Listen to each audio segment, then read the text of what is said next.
Hello, everybody. Welcome to the Scaredy Cast. This is the first episode of our podcast, but not really at all. Oh, I'm Aaron, and I'm Caitlin. and we're gonna go ahead and jump into it. So, real quick, a little bit of exposition behind this dreaded episode. This is the first episode that we recorded initially. And we had it set up at her apartment. And right now we're at my place. And this is where we're going to continue to do the set. But we ran into so many issues. And it was just painful. We wound up recording for 4 hours that night total. Yeah. And the podcast itself was about 2 hours altogether. Yeah. So with that in mind, we got done. And then I went to edit it. And I found out that some of the audio footage was corrupt. Yeah. And it was like a solid 40 minutes of it that got corrupted out of a 2-hour podcast. And this podcast is not going to be 2 hours long because we don't have that kind of patience for this. It's a good movie, but we don't have the patience. Yeah. We're still going to make this as entertaining as possible. That being said, we're still going to treat this like all the other movies we've covered so far, because as of right now, we've recorded Halloween Kills, House of Wax, which is going to be next week's podcast, and then tomorrow we're going to put this up, and it is the Mortuary Collection. Yes. I'm excited to talk about this movie. I am too. For the third time? For the third time. Okay. Alright, so real quick, we'll do spoiler-free review. Yes. And then we'll get into spoilery territory. Mm-hmm. Okay. So, overall, I didn't really find this movie scary. It was more intriguing. I don't think it's a spoiler to say that this movie is an anthology movie. No, it's not a spoiler. Okay, so it's an anthology movie, and the fact that it wasn't, just completely terrifying was good, because then it didn't take away from the storytelling aspect of it. If I had to give this movie a rating out of 10, I would probably, what did I say last time, 8.5, 9, one of those two. I think I gave it a high rating when we recorded it the first time. I think. What is your opinion now after watching a few more horror movies and having something to gauge off of? Now, it would probably, I don't know, I might sink it down to about 7.5, especially after seeing Halloween Kills, mm-hmm. you know. But it's still a really good movie. I still really enjoyed it. This was my first anthology film, so I liked it. Mm-hmm. What about you? What did you think about it? Okay, so my personal rating, I'd probably say about I'd go 7. Okay. I think 7's a fair number. I've seen quite a few other horror anthology films. I've seen Tales from the Hood 1, 2, and 3. I've seen Scary Stories to Tell in the Dark. And I think that if you are getting into horror, I think this is a really good movie for you to watch. Yeah. Hello, it is me, Aaron, from the future here. And I kind of wanted to go over it that last little bit that I said there, because I kind of didn't explain it until very later on in the podcast. And I feel like this should be included at the beginning of the review, the spoiler-free section. So the reason I believe this movie should be a gateway into horror if you're somebody who's new to the genre, or if you're introducing the genre to a friend, because as a horror anthology movie, it tells 4 different stories. Each of the stories are a different subgenre of horror. So the first one being a creature feature, the second one kind of being a mystery, the third one being a psychological horror, and the fourth one being a slasher. So if you show this to a friend and they tell you which story they like the most, you can kind of gauge and see which way they want to go from here. That being said, sorry for interrupting the podcast. I'll let you get back into it, but I felt like it was kind of worth bringing up here. So, see you in a sec. Gore-wise, there isn't too much gore, I'd say. No. There... I mean, okay. compared to, Halloween Kills that we just watched. And then House of Wax as well. I'd say Gore Meter is probably about like a 4? Out of like 10. Oh, okay. Yeah, I would agree with that. If you are squeamish, there are some parts that you'll probably wince at. But all in all, not too terribly bad. Mm-mm. So we're going to go ahead and get into the spoiler part of the review. Yes. So if you want to go watch it, you can go watch it on Shudder. I think that's where it's exclusively streaming right now. I think so. Yes. There might be a Blu-ray copy. I don't know. I haven't looked into it. I probably should have. So I could have got footage for this episode, but I forgot. My bad. Oops. I've been very busy. But yeah, we're going to go ahead and get into it. We are in a town called Raven's Inn, and this movie takes place in the 1980s, and we see this little kid, and he's hauling ass, delivering newspapers on his little bicycle to the town. And it's kind of like a port town. Yeah, it's a port town, and I have in my notes that to me personally, it was like a Tim Burton feel to the opening. I like the music. I like the shots of the town as the kids like riding through, delivering these papers. It's definitely like not like a gross looking town. I don't know how to describe it. Like a rough looking town, maybe. Yeah, it's seen better days. It's very charmy. I like it. Yeah, it's pretty cool. I like it. Yeah. So as he's throwing out these newspapers, if you want to like pause the movie or if you watch it a second time, you'll definitely notice some of the headlines. A lot of it kind of ties back into itself.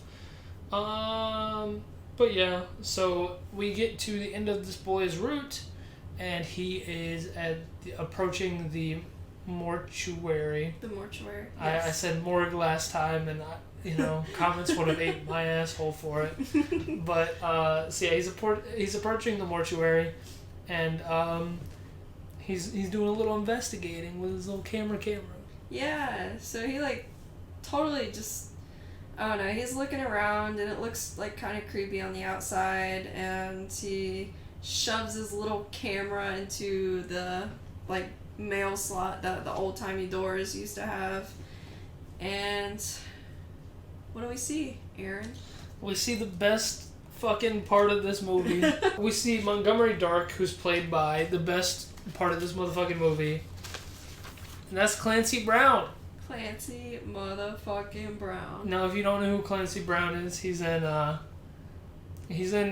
Invincible. He's the guy who makes the superhero suits. I haven't seen it. But everybody knows him from SpongeBob SquarePants.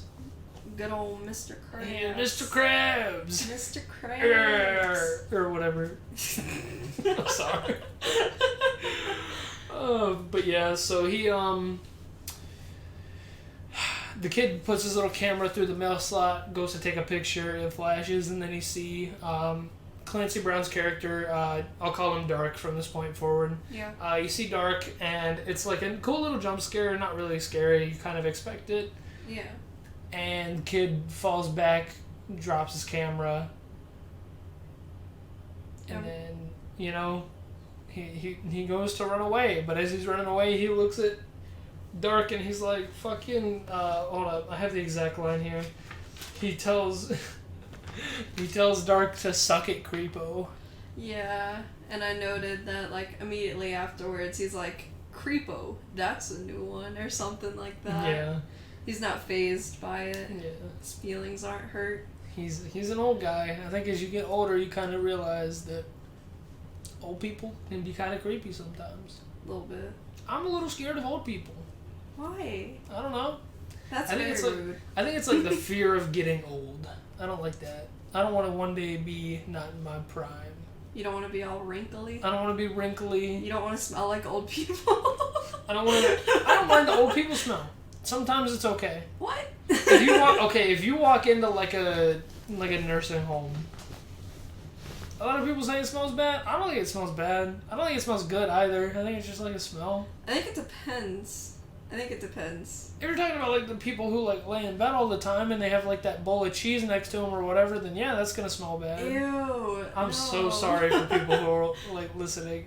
But bad. My bad. But yeah, no. My fear of old people aside. Yeah, so he's unfazed by this, like, insult, and yeah, we kind of fast forward a little bit to a funeral for a little boy. Yeah. This movie's pretty dark, to say the least.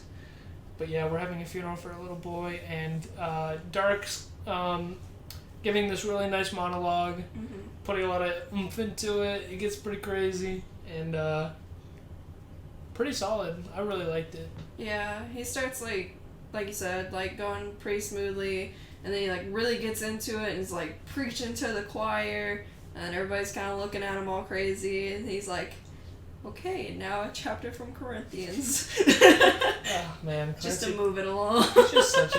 Clancy Brown is just such a good fucking actor. Yeah. For real. Ooh. Alright.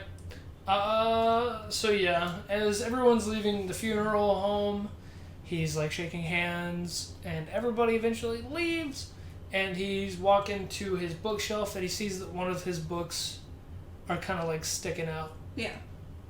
And it's symbolism. Spooky. We're gonna learn more about it later, but as he pushes it back in and walks away, it pops out. Yeah. Because we got a story to tell. We got a motherfucking story to tell.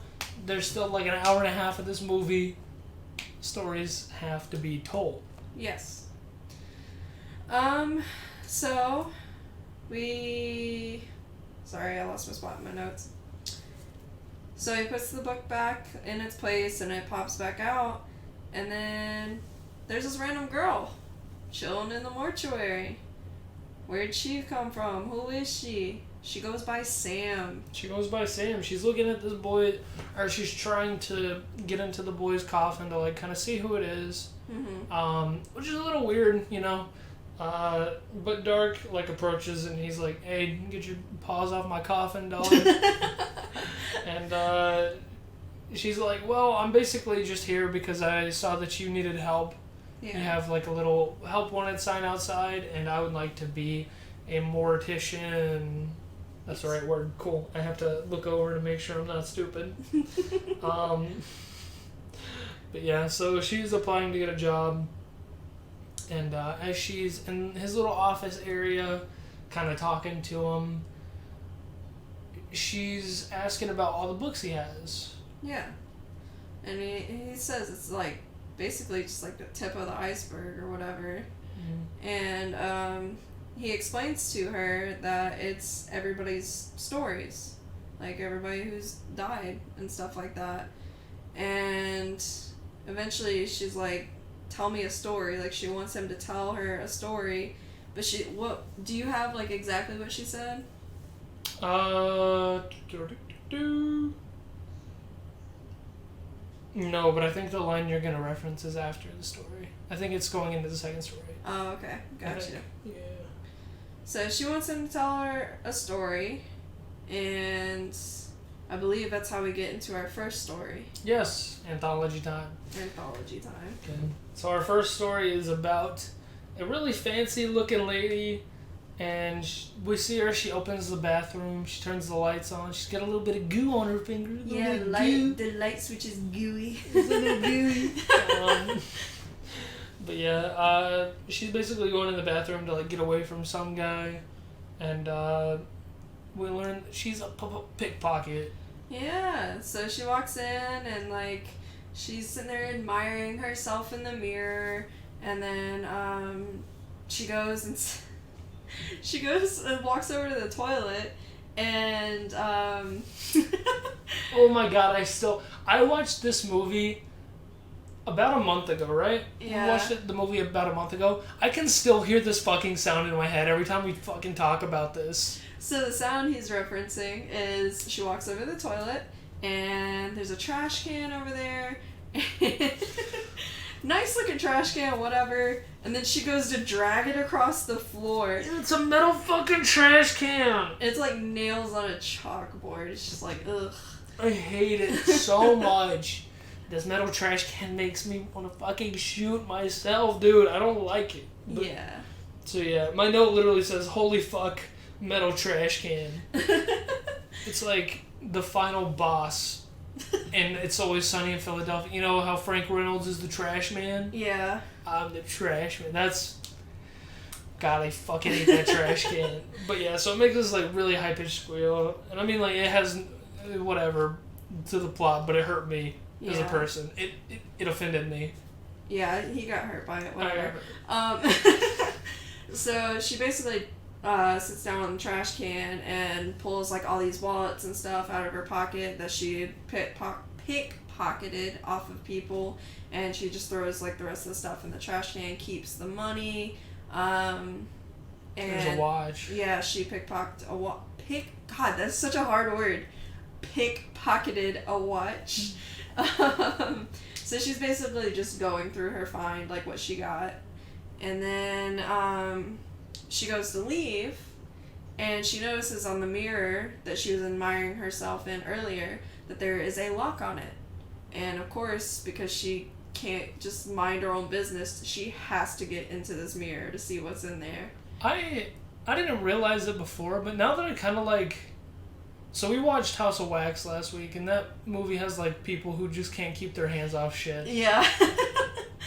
I didn't realize how common of a trope it is in horror films for people to just not stop touching shit that doesn't belong to them. I didn't think about that. Oh my god, that shit bothers me. We'll talk about that next week. Yeah. But yeah, so she walks up to the mirror. She's hearing some thumping noises behind it, and she keeps like trying to like pull it open, but she can't get it. So she gets a nail file, and as she goes to open it that way, she like cuts herself and she starts bleeding. But she does get it open. Yeah. But as the medicine cabinet kind of opens a little bit, we hear something like slam it close. Yep. And then she like is persistent for some reason, because I feel like in my mind, if I'm like trying to get into this mirror and then something pulls it closed, I'm gonna be like, alright, that's it. I'm not Especially if your goal is to steal something from there and you know something or someone is like pulling it back. Yeah. What are you gonna do? Open it and then see like whatever. Yeah. But she gets it open, and there is a tentacle type monster kraken thing in this mirror, and she basically fights it off to like close the mirror back.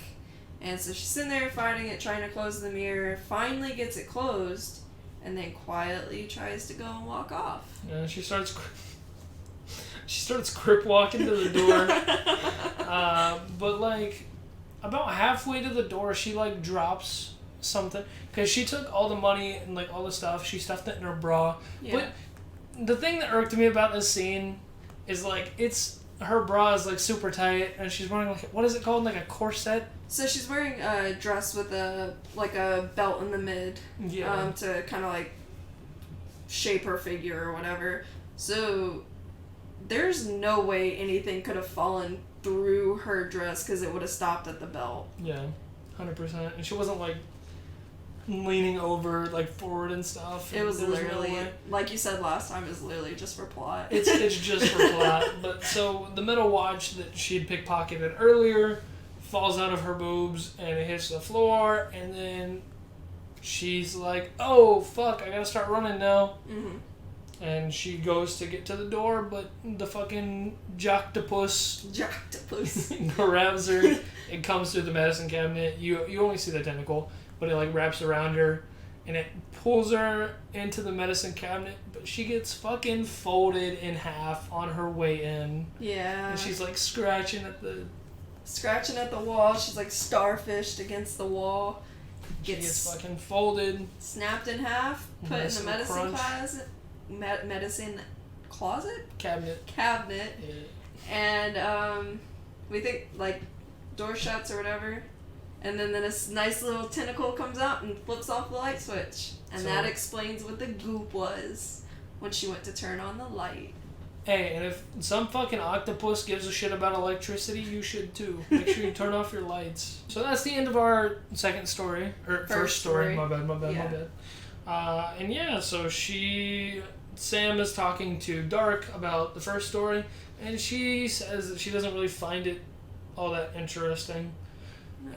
Dark is like, well, the thing that she criticizes him most for is like how like cliche it is for like something bad to happen to somebody who does something bad.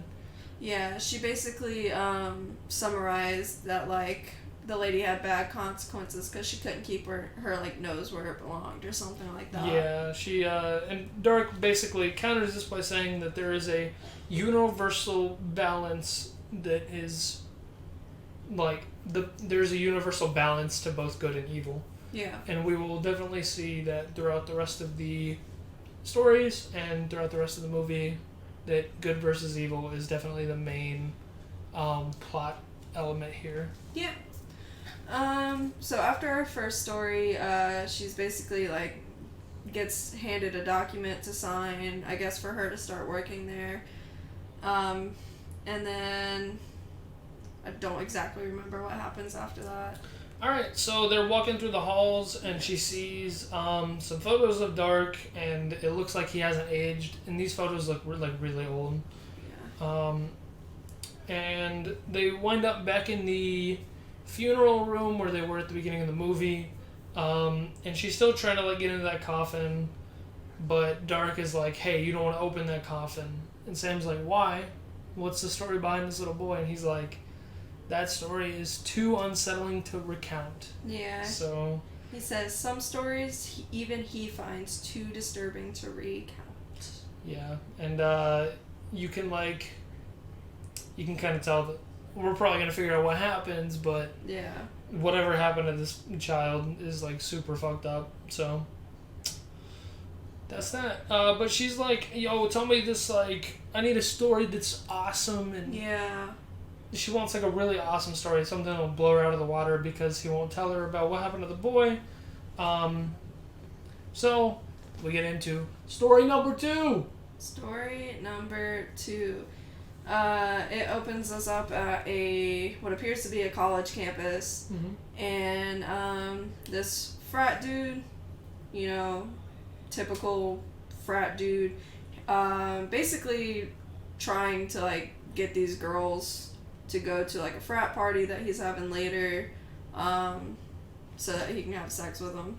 I mean, basically, he's like handing out condoms, and whoever accepts them, he invites them to the party. Yeah. He gives this really powerful douchebag speech about how like we're overthrowing the patriarchy that we have had before us, and now women will take charge and they will decide what they want to do. Yeah. But come to my party and have sex with me, please. XOXO. Yeah. This guy's name is Jake. And he's an absolute fucking Chad. This dude's hot. Yeah. This dude's hot. He's got 2 friends. One of which is named... Oh, God. Wendell. Right? No. No, not Wendell. Sorry. Connor. Connor. Yes. My bad. Yeah. Thank you. So yeah, he's got a friend named Connor. Both of his friends are fucking absolute virgins. It's pretty funny. Oh yeah, for sure. Yeah, and so they're like kind of admiring. It's like looking up to your childhood hero if your childhood hero was a dude who just got a lot of pussy. Yeah, pretty much. Yeah. One of his friends looks like kind of normal, but the other one just looks like a nerdy virgin. Like, yeah. That's it. And the actor does such a good job. Connor's actor is, I actually just fucking trolled myself. Connor's actor is Brennan Murray.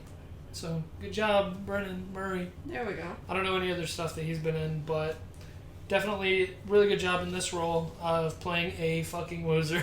Yeah. So his loser friends, like, looking up to him. Connor's looking up to, what was his name again?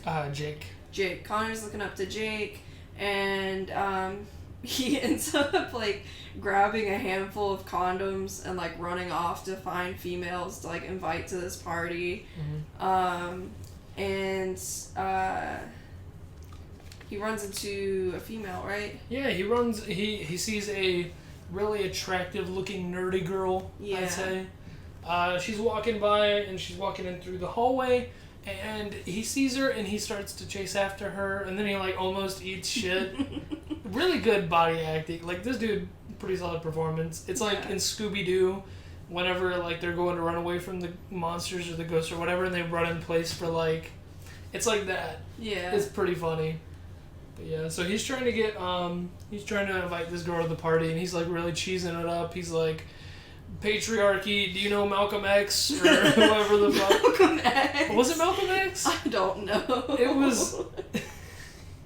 I don't He's just being a remember. he's being a fuckhead. He's trying to recount Jake's little monologue from earlier. But he is botching the He's shit out botching of the it. fuck out of it.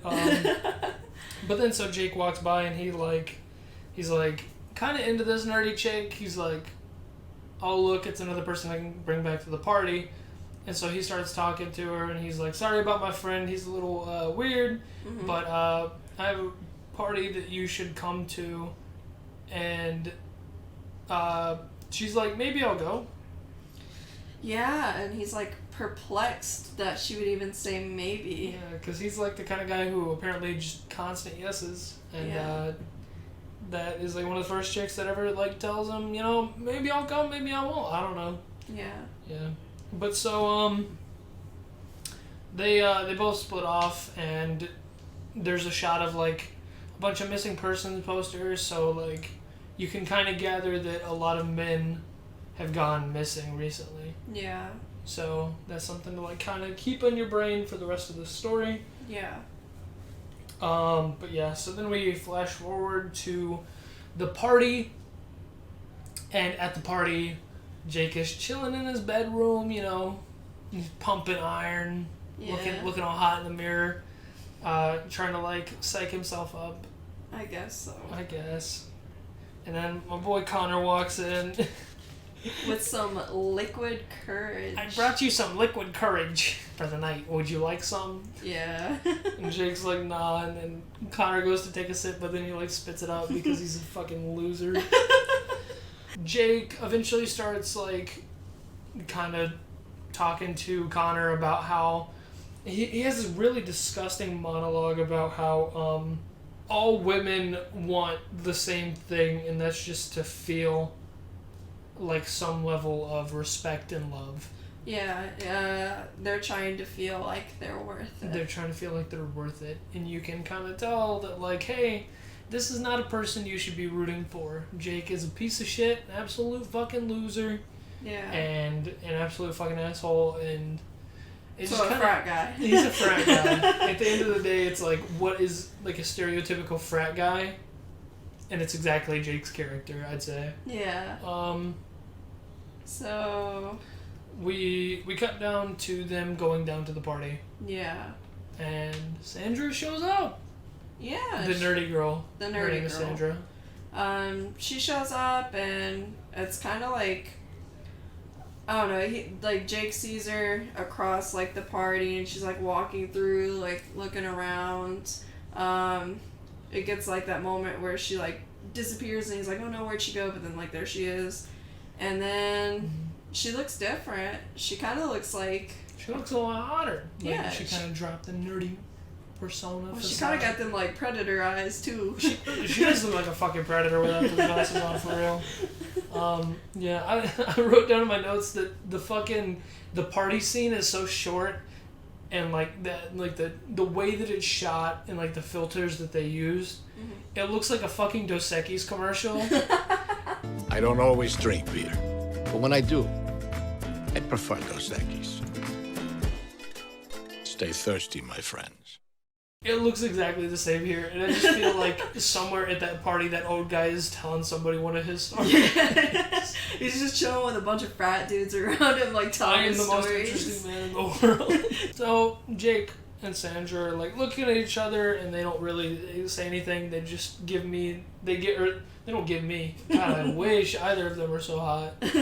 But they look at each other and they're giving each other some fuck me eyes, and they go upstairs to fuck. She's like getting ready to like She's taking clothes off and stuff. taking her clothes off, and then we see her go over to her bag and like grab something and just like tuck it in the back of her skirt, but we don't see what it is. So we're like, ooh, he's finna die, or some shit like that. I don't know. And then she climbs on top of him and she's like, hey, yo, I got something for you. And then pulls out a condom. Yeah. You think it's gonna be like a knife, you think this man's gonna get fucking murked, but nope.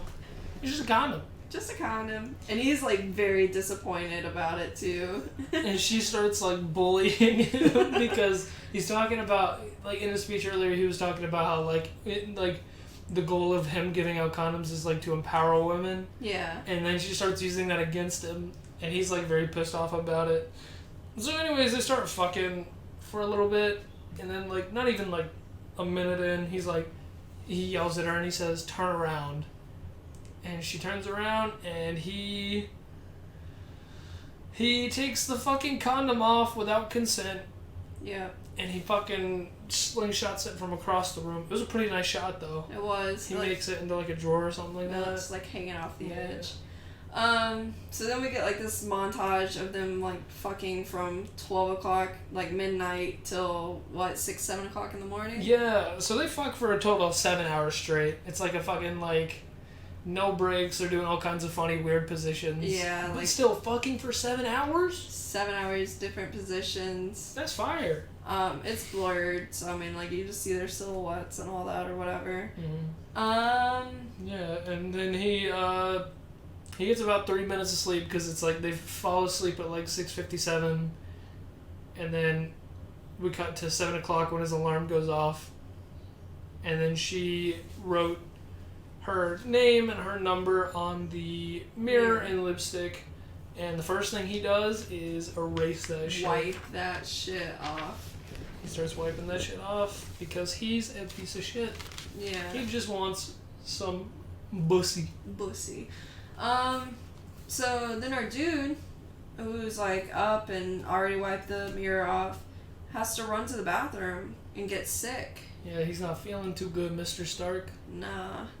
He throws up in that toilet and then like looks at himself in the mirror, and he kind of looks rough. He looks like he had a busy night, pretty much. Which, I mean, do you expect to look good after fucking for 7 hours and getting 3 minutes of sleep? No, he looks like me after I had the flu, though. Yeah, he looking pretty rough. Like, I've trust me, I've had some nights where I've like drank a little too much, but like this man, he's looking a little rough. It's not like too terribly crazy, because I mean, like later on he looks rough. He looks like a fucking walking corpse later, but like right now he's looking pretty rough though.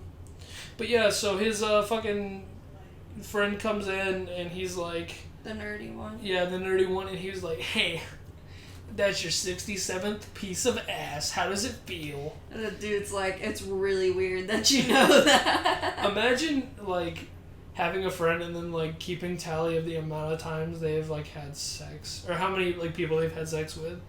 Yeah. It's a little sus. It is.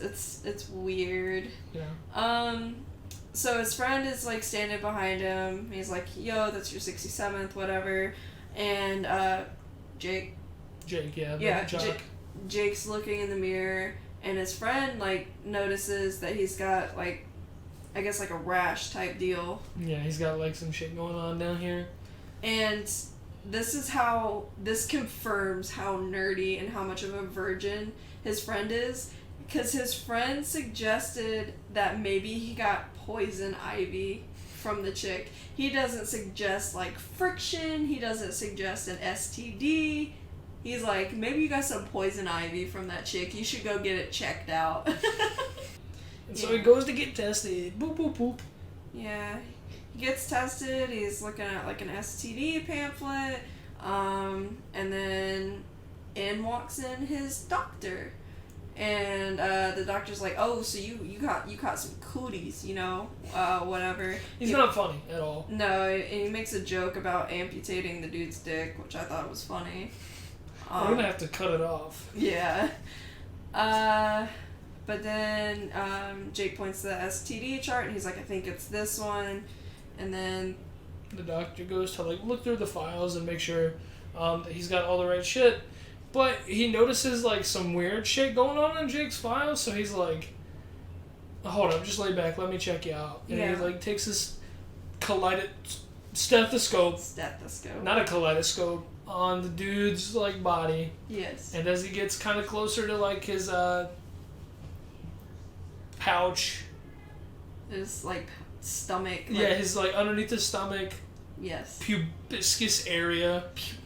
I am a doctor. As he gets close to that shit, I call it a pouch, you know? Yeah. Pouch gang. He hears another heartbeat. So that's a little weird. You don't typically have another heart down there. No. And he just like yeets himself out of the out of the room. He's like, I gotta go talk to somebody about that. I'll be back. And he's like, just chill here. If some doctor were to fucking put like a fucking like thing up to like my dick area and then say, I gotta fucking go. Yeah. Just chill out. The last thing I'm gonna fucking do is chill out.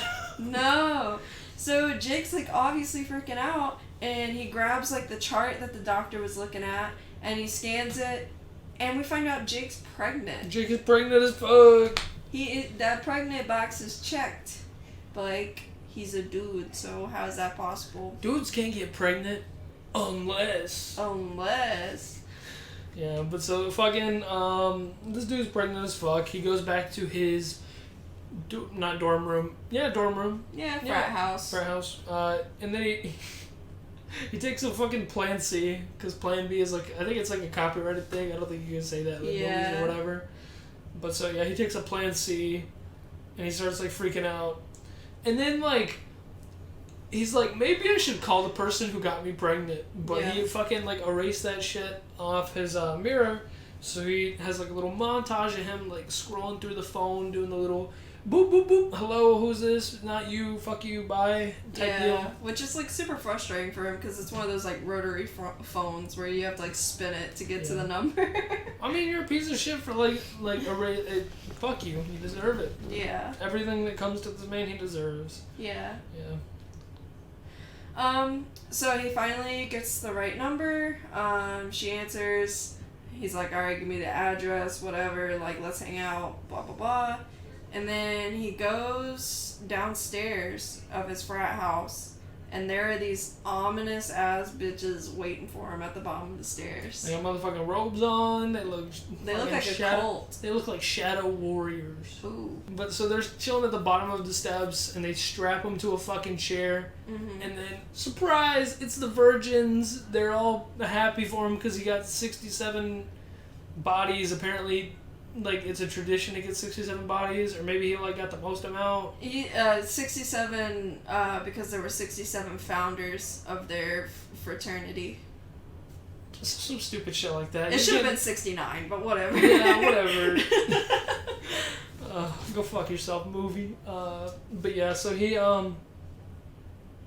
he is like getting lifted up in this chair, and you could tell they're a bunch of fucking losers because they can't even lift him the first time. Yeah. Yeah, but they lift him up. They give him like a little plaque on the wall. But this whole fucking time, he's like drained. He looks like he's gonna fucking die. Yeah, he's like rough. Sweating. He looks rough. He's like looking like he's about to explode profusely and like vomit and shit.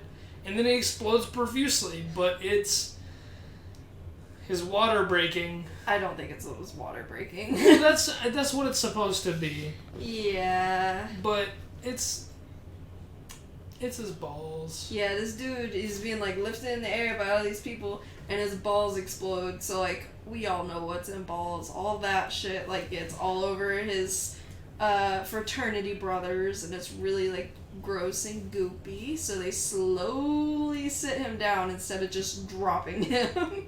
I would have dropped his ass. Yeah, I'm like, oh fuck. Slowly set him down, and he like weird kind of moment of silence, and then he grabs like some truck keys from his nerd friend who's covered in this goop, and he gets going. Hauling ass. He starts hauling ass to Sandra's house. At this point, Jake is looking fucked. Dude, yeah. You see his veins are like dark. He reminds me of like the Bruce Banner's veins when he's like getting angry. Yeah, when he's turning into Hulk. Yeah, that's what he looks like. That veins on his neck and shit. They're like, if Hulk was like gray and like black, yeah, it'd be like that kind of transformation. Yeah, that's what it reminds me of. Yeah. It's really disgusting though. But yeah, so they help him to the kitchen table, and they have it set up to where, like, if you pull, like, a certain amount of levers or whatever, the table turns into a fucking labor chair. Yeah, So clearly, this has happened plenty of times before, because they get this table rigged for birth giving. Yeah. That has stirrups for his feet and everything. Sandra comes down and she's like, "What the fuck? I thought you wore a condom." And he's like, "No." And then he starts fucking victim blaming Sandra. But yeah, so he starts crying about how he used to be fat. And he's like, "Yeah, people, the kids would throw things at me. They would throw things at me, and I was fat." And then, like... No one gives a shit. Nobody gives a shit. The mom, like, rolls her eyes, and he's like, "Now I'm fat again," or whatever. And it's like, that's the thing you're concerned about? Not the fact that you're about to have to give birth. He just hates being fat. Yeah. Yeah. So, Sandra, like a fucking G, picks up the phone and starts talking to some guy on the phone in front of him as he starts giving birth. Yeah. That is metal as fuck. She's like, "Yeah, I'm actually free tonight. Yeah, let's make plans." In front of this guy who's about to give birth to her fucking child. Yeah. So, Jake asks the question we're all wondering about. He looks at her dad. He's like, "I'm gonna ask you this. How's this gonna go down?" And the dad's kind of like, The same way it got in. Yeah, and then the mom's like, "The same way it got in." Because, like, obviously he ain't got a birthing canal. My man's penis explodes. It explodes. You get to see his dick for a second. Yeah, you get a split second of his dick as it's exploding. Expanding. It's like if his dick was a balloon. That shit pops. And yeah, so if you're into like, or if you're not into your penis exploding, this might be a scene that you want to avoid. Yeah. Yeah, but his dick explodes, and like basically his like lower like area around his pelvis area is kind of like all blown out. yeah. Dude's dead as fuck. But he gives birth, and the mom takes the baby and goes upstairs, opens this room, and it is full of cribs. Full of cribs. Yeah. And so like all the missing men posters and shit from the beginning, you find out that like it's probably because they all fucked this girl, and these are all their kids, and they're all gone because they died. Yeah. But yeah. So that's that. That's, For our second story. yeah, that's the end of our second story. This, like you said, this third story is, what did you call this one? Problems in Paradise. Marriage Fails Part 3, the sequel. So we open up to this guy, and it's his wedding day. Pew pew pew. They're basically up at the altar saying their vows. But we get a shot of the wife's face, and she's like sitting there screaming. And if I remember correctly, she like looks deformed in her face. Yeah. Yeah, like I said, it's been like a month since we've watched it. Yeah, I didn't feel like rewatching it for this podcast. No, but she's screaming, and it was just a nightmare. Yeah.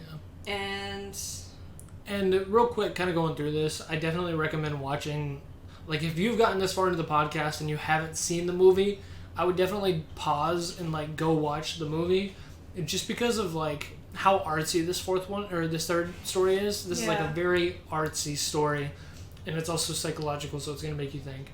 If there are any of these that I would watch, definitely the third one, just because it's like, we're not going to be able to, like, do the cinematics of this story justice, because it's definitely very artsy, and we'll try our best, but it's definitely something that you should experience with your own two eyes. I would say that for the fourth one too. I know we're not there yet, but for the fourth story, definitely same deal. We would not be doing justice by trying to like tell it and portray it the way it's portrayed, you know? Yeah. Fourth one is more like action wise. Yeah. But this one is more like art wise. Yeah. But yeah. You know, they're married and they are chilling in an apartment, but we see that Carol, the wife, is bedridden, and she's in a catatonic state sometime after their marriage. Yes, we don't really find out how long. How long? We don't know how long or, like, what got her in the catatonic state. Yeah. But we know that she is unresponsive, and she has to be taken care of, and she is like young. Yeah, and her husband's basically her caregiver. Yes. So yeah, they're chilling in their apartment. The apartment is like very run down. You see that they're not in the best of living conditions right now because there's only one person who's able to provide for the two of them. Yeah. So yeah. We have here that I think it's kind of neat to note that Wendell has like a freaky rabbit collection that'll come back later. He cooks for her. He's got a little cooking saw. Yeah. And he uses it to like cut up meat, and kind of like talking about the artsiness of it. We have a scene where he's preparing this like really beautiful meal. Yeah. For his wife, and he plates it. He plates it. He presents it very like pretty because that's how most people do it, because you see the food before you eat it. Blends it up, turns it into a gray mush. Yeah, gray, gooky goop. And then he'll spoon it to his wife so that way she can eat. So then we get a shot of Wendell talking to the doctor that comes around and sees his wife Carol every now and then, and he's basically talking to the doctor, and the doctor's like, I see you're struggling financially, because Wendell mentions that he doesn't know how he's going to be able to afford all of this stuff and keep going. But before then, the doctor makes a comment basically saying she might have a year to live or longer. Yeah. And Wendell looks like he kind of dreads it, like he doesn't want to keep doing what he's doing for a year. Yeah.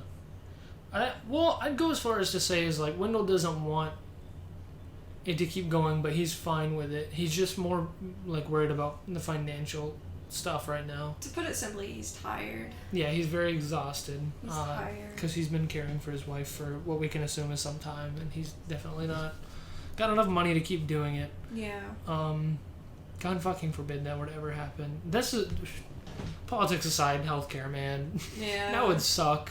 Yeah. Being in Wendell's shoes. But yeah, so the doctor is basically here's what I can do for you. Here I have some pills with magnesium. This doesn't leave any trace whatsoever, but it will make her drift off slowly into sleep and fucking kill her. Yeah, she just drift off to sleep if she had too many pills, and it's not traceable. And Wendell doesn't catch it at first. He's like, all right, I'll just add it to the pile of pills. So the doctor reiterates, no, this will fucking murk her ass. Yeah, if she has too many, she will die. And no one will know it's you. So he's basically giving Wendell an out. Yeah. Which, fuck this doctor. Yeah. This doctor's I'll kill somebody, but this dude can be okay with it. No, that's not fine. What the fuck, dude? But yeah. So anyways, dinner time. Yeah. And we see that Wendell's kind of gone and decided that he's probably going to go through with this. He sets this really beautiful... God, I do really love this story. Yeah. He sets this beautiful scene up. He's got her strapped into a chair so she can actually eat at the table rather than in bed with him. Mm-hmm. And he's got candles lit. He's got really nice music playing. The score is really beautiful here.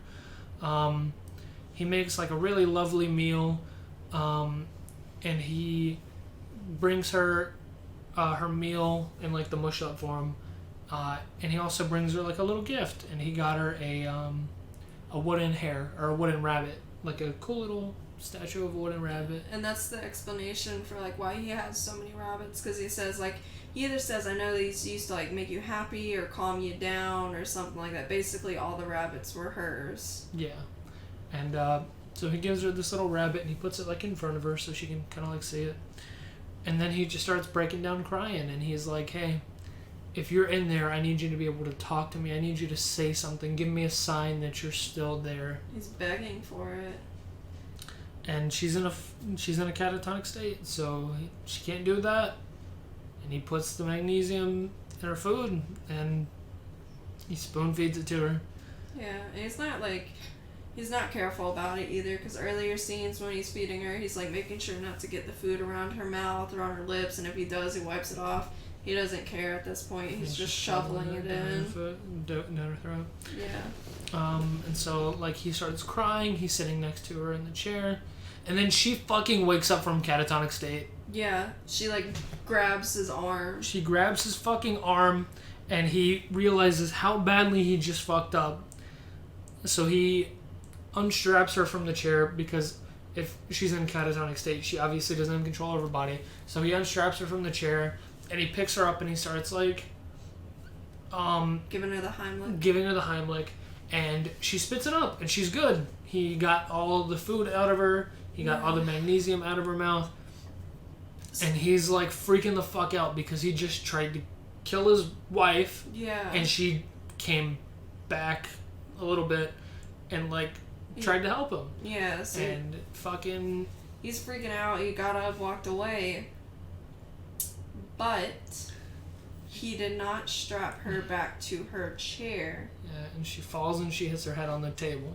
Yes. So he's like, oh shit, you know, I'm a piece of shit. You know, I didn't strap her back on her chair. He goes to lift her up off the table, but her head had fallen onto the rabbit that he had given her. So she's got a wooden hair sticking out of her head.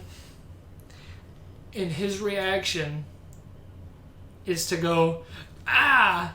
And he drops her again, and it goes further into her head. Further into her head. And you get this, like, gross scene of, like, the blood from her head, like, creeping around her thrown up food on the table. So, yeah. The next thing Wendell decides to do is call the doctor. And the doctor is a fucking idiot. The doctor... Hold up. Sorry, I gotta find my note. Yeah, the doctor is... I put in my notes the doctor is really shit at his job. Yeah. Okay, so he calls the doctor and he tells him, like, what happened. And the doctor's like, oh, fuck. Well, you need to, like, cut her body up and feed her to the sharks so that way no one can ever find out what happened to her and you can run away and... Yeah. He's basically like, hide everything, burn everything, so I don't get caught, so you don't get caught. Yeah, he was, like, very concerned with the fact that, like, she moved because, you know, the husband had told the doctor that she moved. Throw out the body. My problem is, he could have just called the police and gotten away with it. Yeah. He really could have. It would have just been viewed as an accident, honestly. Yeah. But, I mean, there was also, like, the magnesium pills and stuff. Yeah, but she thrown it up. Yeah, but you still tried to, like, poison your wife. You would go to jail for that. Attempted murder. I guess so, but if he played it right, he could have called the cops and gotten away with it. I don't think so. I think he could have to a certain extent. Agree to disagree. But Yeah. so, he's gonna follow this doctor's shitty advice because it worked out so well for him the first time, you know? Apparently. He fucking... He needs to, like, find a way to get her out of the apartment without anybody knowing, right? Yeah. And so all the things that he can find to put her in, to hide her, he grabs her fucking bridal chest. With her, like, wedding veil still in it. And, like, all the photo albums, so he's, like, throwing this out. We get to see a little, like, flash of, like, what their life was as they were married. So we have the idea that they were together for at least a while before she was put into a catatonic state. Well, with especially, like, the many, like, rabbits that are in there, too. It had to have been a while. Yeah. But so, yeah, so he's, like, throwing her stuff out of the chest, and then he picks up her fucking body and just starts stuffing it in the goddamn chest. Yes. But she won't fit. She don't fit because she got arms and legs. So you remember that meat carver The that cooking saw? that he had earlier? Yeah, he whips that shit out. My man. My man. He fucking goes to start cutting into her leg. But she's not dead, dude. She's still not dead. She's alive. She fucking wakes up with the thing still in her head. He still has yet to get that shit out of her head. Yeah. And she starts screaming. So what does he do?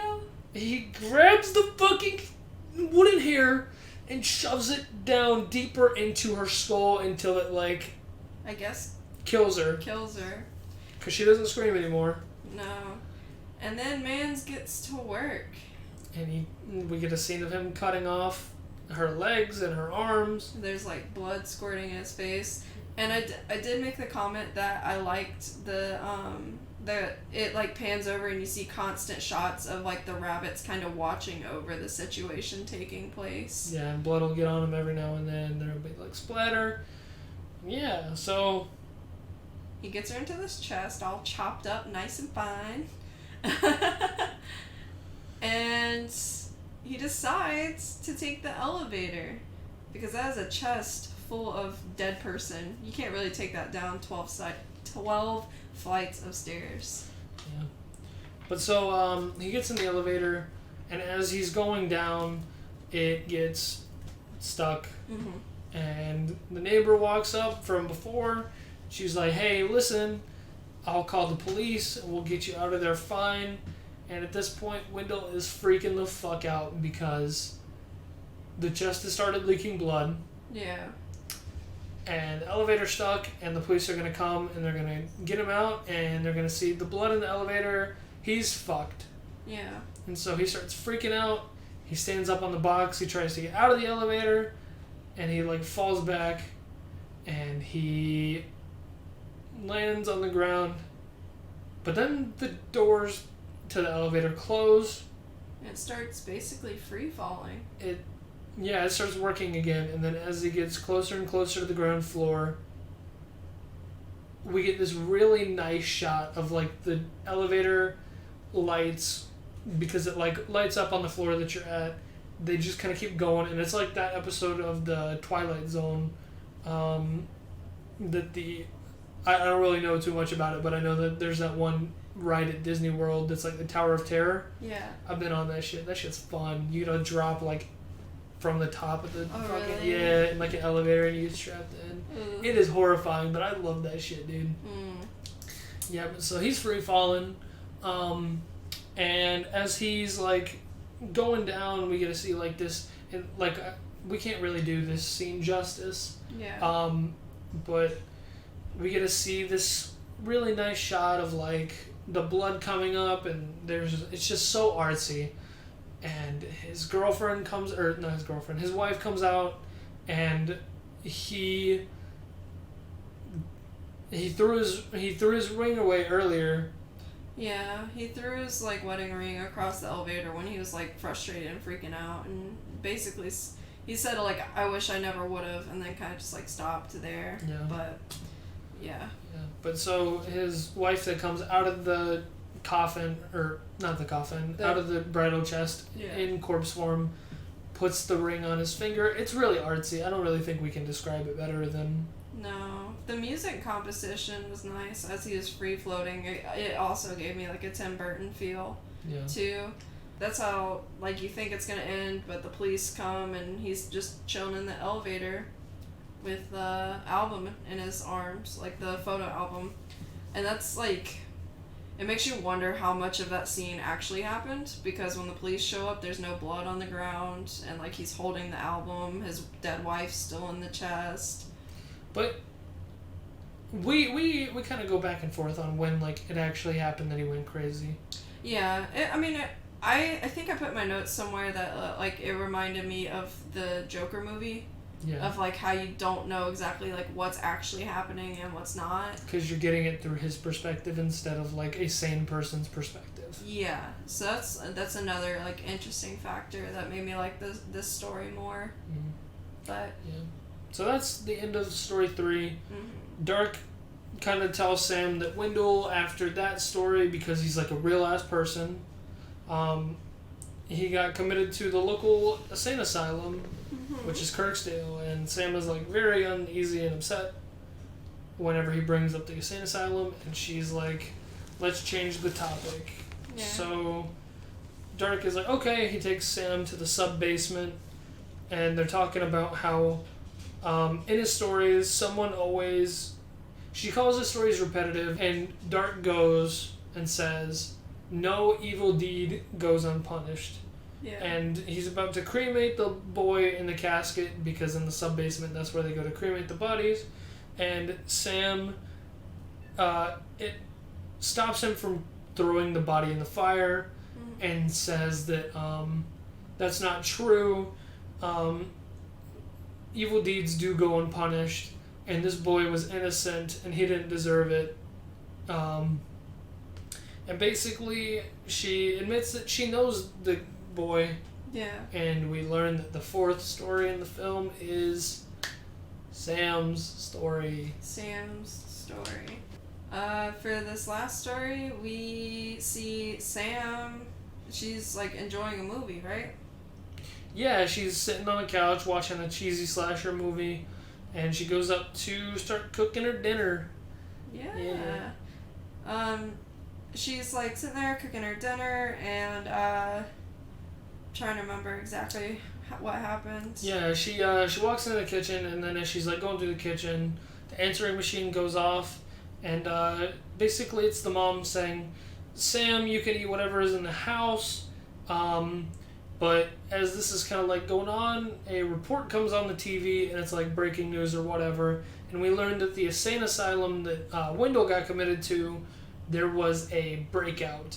And funny enough, Wendell escaped, and he dressed up in police gear, and it's like a little cute cameo or whatever. Pretty funny. Yeah. But we learned that somebody is like out of there. Somebody is like fucking on the loose. It's the Tooth Fairy killer. Yeah. And they are basically a killer who kills kids and then cooks them and like steals their teeth and shit, right? Yeah. And so basically, the person is like telling the person is like telling everybody to be vigilant and like look out and be wary and stuff. Yeah.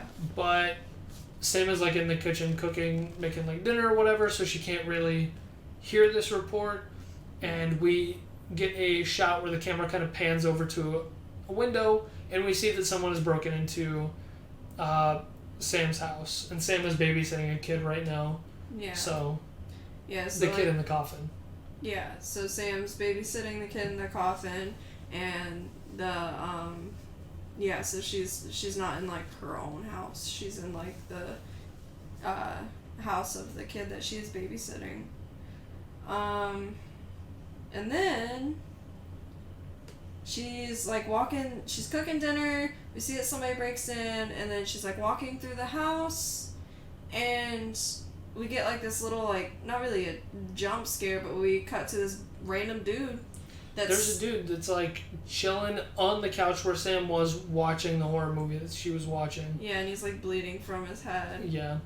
And so Sam runs into the kitchen to like arm herself with a knife, and the dude walks in and he's like, "Can you help me? Yeah. I don't know what's going on. I don't know where I am. I don't know where I am, yada yada yada." And he's like bleeding from his head, and as she starts helping him, she's like kind of like cleaning his wounds. She's cleaning his wounds and stuff, and then we hear the answering machine come on. Yes. And it's the mom, and she's crying and screaming, saying, "Hey, somebody just broke out of the insane asylum. It's the person who's killing kids. Yeah. We need you to make sure that our boy is safe, and make sure you're safe." And whenever the crazy guy hears this, he notices that there's a kid in the house. Yeah. He's like looking around, you see pictures and stuff of like the kid and his family, and so like you can kind of like see that it clicks in this guy's head that there's a kid and he's about to kill this motherfucking kid. Yeah, it like flips a switch in his brain, and he automatically like starts fighting Sam. Yeah, so they get into a fight, and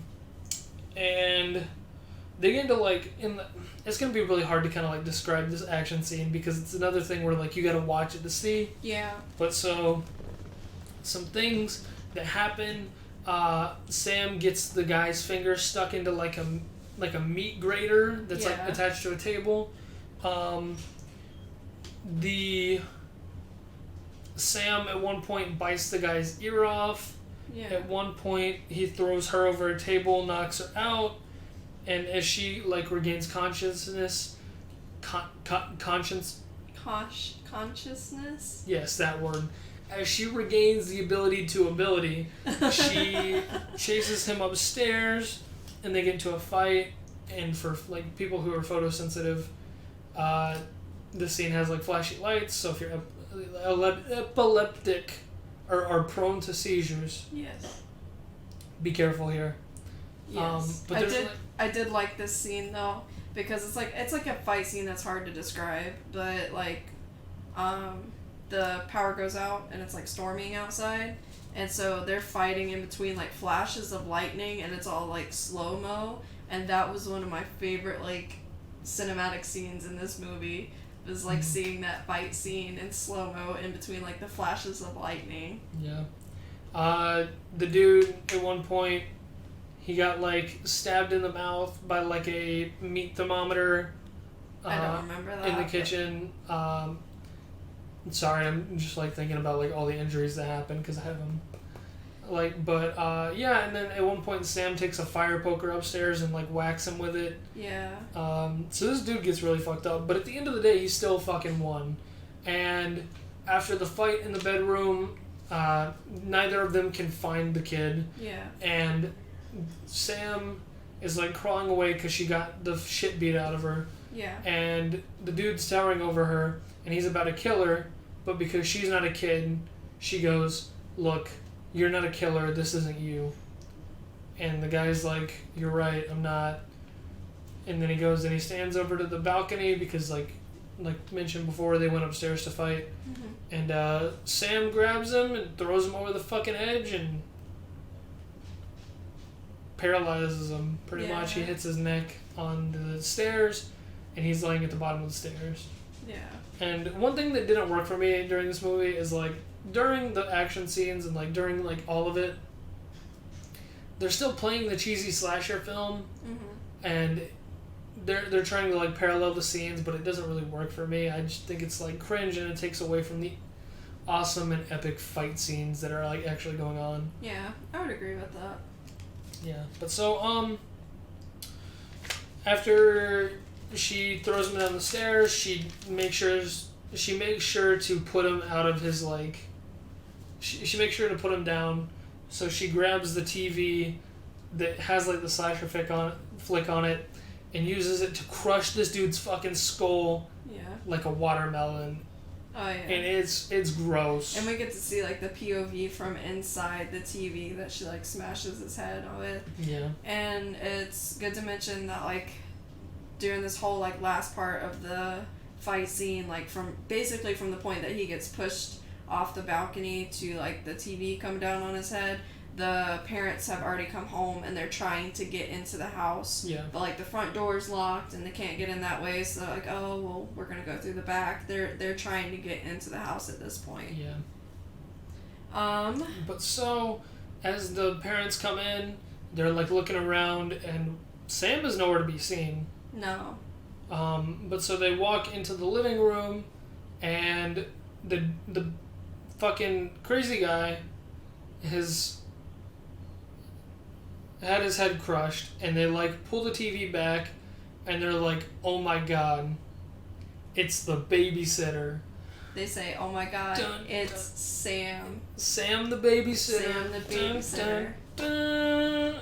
And so you figure out that the person who we thought Sam was this whole time is not actually who it is, and the girl, her name is Charlotte, by the way. Her like actual real name is Charlotte. Yeah. But she's been posing as Sam, and she was actually the killer, the Tooth Fairy. the Tooth Fairy killer. Yeah. The Boggy Bay Tooth Fairy killer specifically. But yeah, so she is the fucking kid killer, and we find out that as they're going throughout the house, they open their oven, the parents open their oven, and there's a fucking kid in there. Yeah.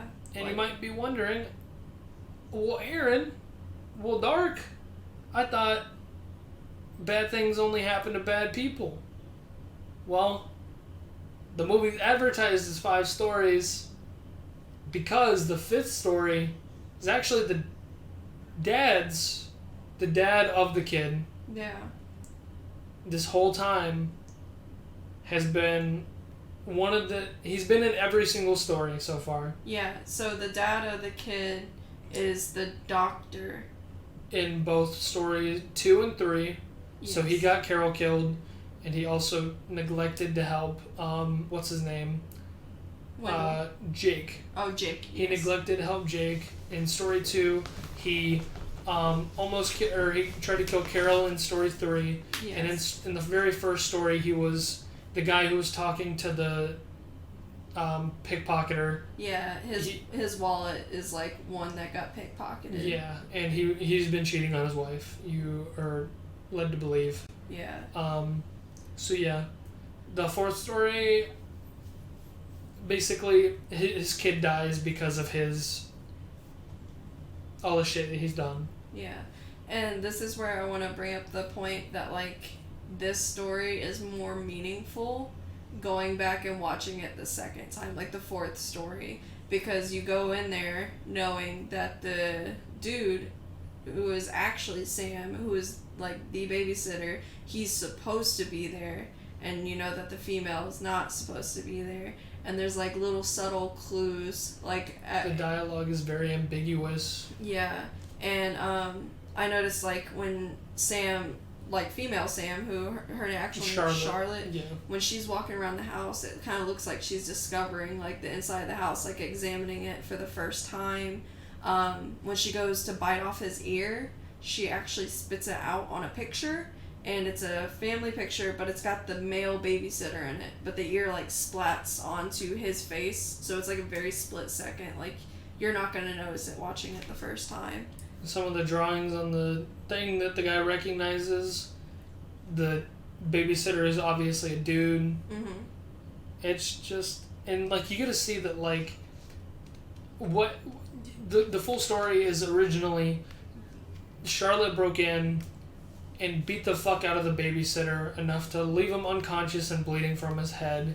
Yeah. And then she had enough time to go upstairs, kill the kid, and start cooking this kid. Mm-hmm. And then you learn that the reason that the babysitter didn't immediately fucking start attacking Charlotte is because he doesn't know what the fuck is going on, and then it jogs his memory when the answering machine goes on. It's just like this very sad... Yeah. That's personally why I think this one's my favorite, and it's also based off of... It reminds me a lot of that one, like... Did you ever read those, like, books growing up that have, like... the little horror stories about like babysitters and stuff? It was very reminiscent of that, and how like there's always someone trying to break into the house and kill the kids or whatever, and the babysitter would always save them. But in this one, that doesn't happen, and it's like a very tragic end. Yeah, I never read those stories, but like I definitely felt like that sadness part of it. Like, cause like the dude who you're originally rooting against, because you want Charlotte to kill this guy and fucking win to save the kid. Save the kid. And then you learn how tragic it is when it actually does happen, when he actually gets his head crushed. And it's so brutal. And yeah. It's definitely, that's why I really enjoyed watching this story, like specifically a second time. Yeah. But so we go back to the present now, and Dark is congratulating Charlotte's storytelling.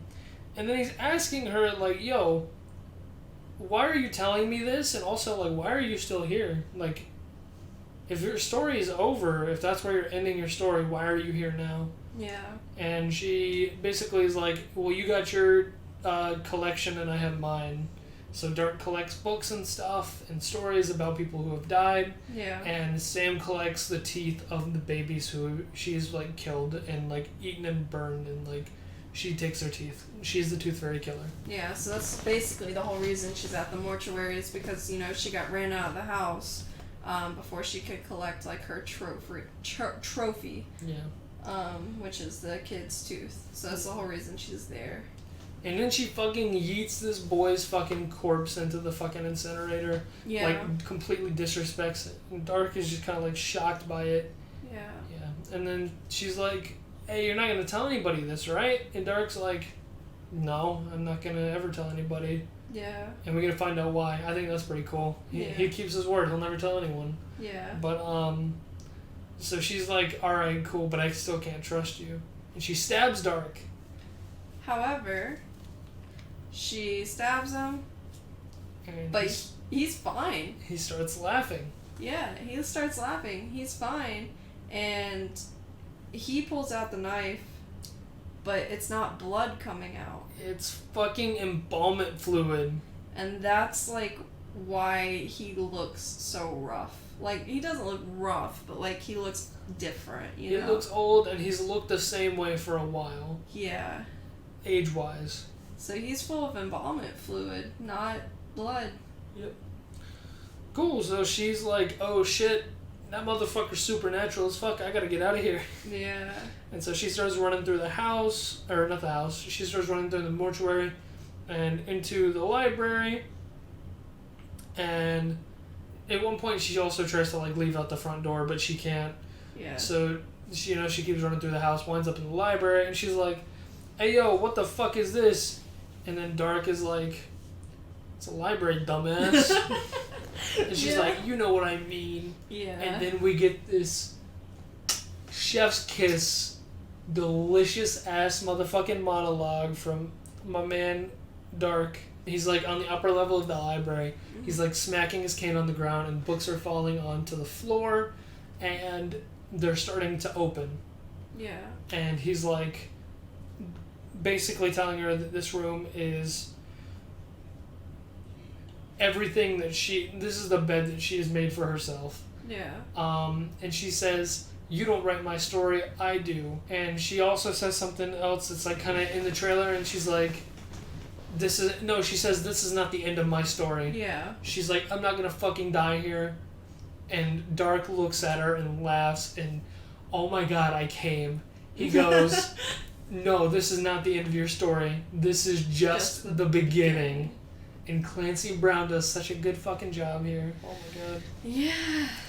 Yeah, but so the books, they're opened, and out come, like, some burnt kids, and they look so bad. Yeah, the CGI for this was terrible. Yeah, this movie came out in, like, 2019, 2020-ish. But it should have been better. The CGI looks rough. You They're can tell like, the budget ran out at the CGI. Yeah, they're crispy, zombified kids with glowing eyes. They look like fucking Teddy Grahams. I don't know. You said burnt Teddy Grahams. You know what they remind me of? What? They remind me of that episode of SpongeBob where, like, the old lady is sitting in the wheelchair and he's like... Oh, and it's like the head in the fucking spine or whatever. What did he say? Chocolate? Yeah. Yeah, that's what they look like, but Hey, worse. I mean, Mr. Krabs is in this universe. Maybe she is too. Maybe.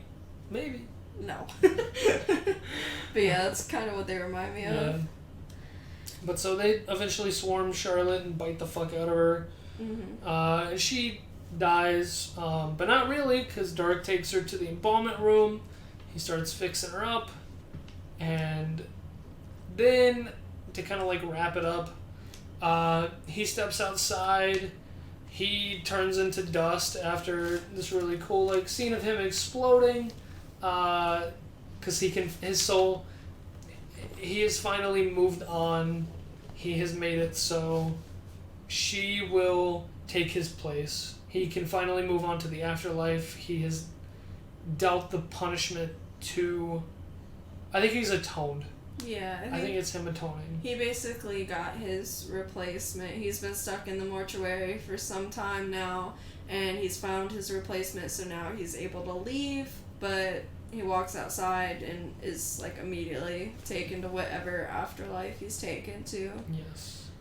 And Charlotte wakes up after being Frankensteinified, zombified, whatever. Yeah, because the babies, like burnt babies, were eating her, so you had to like stitch up like her face or whatever. Yeah, we learned that the entire time this movie's been going on, it's been her telling the story this entire time, and she's been telling it to that kid from the beginning. Yeah. And the kid's he starts freaking out. He's like, alright, I gotta go.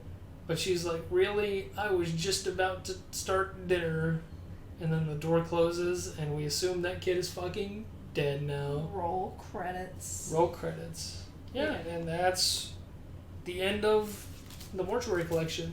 Yeah. I think the big question I was left with after watching this movie was, what did Clancy Brown's character do to be in charge of the mortuary. Like, what were his sins, what were his crimes, you know? Yeah. Because we never really get that explanation. No. But, I mean, you don't really need it, but it would have been a nice little thing to have. Yeah. I do, once again, really recommend it, though. It's a really good gateway to horror, especially if you're new to the genre or don't really know what you kind of are into. Just kind of, like, look at some of the stories and figure it out. I agree. We have watched this movie before, Halloween Kills and House of Wax. House of Wax. And before that, like, this basically was like a good gateway for me, like, getting into horror even more, because I have, like, some movies in, like, my past that I've watched, but, like, this was a pretty good one to get started with. Yeah, we have a lot more stuff coming to the channel. Real quick, in closing, because I think I'd say we're done. Yeah, I'd say so. Yeah. In closing, 2 weeks from now on next week we will be reviewing House of Wax, which is a pretty fun one. I think it's going to be a little bit, not shorter than this one. I think it's going to be shorter than Halloween Kills for sure. Yeah. And we have some very differing opinions on that movie. We've already recorded it. So yeah, that's going to be really fun. Looking forward to that. And then on Halloween, we got a special little episode of the podcast coming out. Yes. And I think it's just going to be a bunch of cute little questions that we'll come up with and we'll kind of like ask and like elaborate on, and that one will be more of a shorter episode, but it's like a bonus episode, so yeah. You're welcome. Fuck you. I'm sorry. Look, it's just recording the Mortuary Collection 3 times has really gotten to me. You know? Yeah, I agree. Yeah. Yeah, but so I think that's going to do it for us today, guys. Real quick, where can people find you on social media? Right now, my PC's broken, but I will eventually be getting back to streaming on Twitch at The Squishy, and Instagram as well, Squishy. So Squishy? Yes, Squishy or The Squishy. I can never remember. Okay. But it's spelled like SQUISHI, so you'll be able to find it. Yeah, I'll make sure to put it down here at the bottom. Yeah. I'll put the links down when I go to edit. Because I can't remember shit. Yeah. Yeah. You gotta remember to text me though. Yeah. This is gonna be my little note. Hello, Aaron, who's editing this in the future. Text Caitlin. Make sure she gives you the links. Yes. As for me, you can find me on youtube.com/fatsubatsu, or, if you're into gaming stuff, I got my little subsection on my main channel that you can find, all my, YouTube channels at. Mm-hmm. Twitter.com/fatsubatsu if you want to see some weird shit every now and then. I stopped looking at your Twitter. Yeah, my Twitter is fun. I have a very fun Twitter. Halloween episode coming out soon. If you haven't already watched the Halloween Kills podcast, if you've watched the Halloween Kills movie, go watch it. Good movie. It's a good one. After the Halloween episode, we don't know what we're going to do, but we got weeks to figure that out, so. Yeah. If you have any movie suggestions, you can leave it in the comment. We might get to them. Yeah, we bought a collection of some movies. Might look into those. Yeah. Might not even do movies. Coming up here in a bit, we might be doing some other stuff. We might play some games on the podcast. I might be looking into some stuff like that. It's the first I'm hearing of it. Yeah. Sounds interesting. We could do some pretty cool stuff with this. We're definitely going to try out some stuff. Continuing real quick, just because I don't talk about it next week, so I'm just trying to get it out here now. Every Friday we will have a podcast up. Yes. This will continue through November. Yes. So always check back. The Scaredy Cast podcast, YouTube, every Friday for a new upload. Yes. Just in case you haven't rung the bell already, make sure you subscribe also. All that good stuff. Yeah, cool. Sorry. YouTube stuff. But yeah, that's going to do it for us today, guys. Yeah. See y'all in the next one. I don't know why I'm pointing. We'll catch you in the next one. Yeah, later. Take care.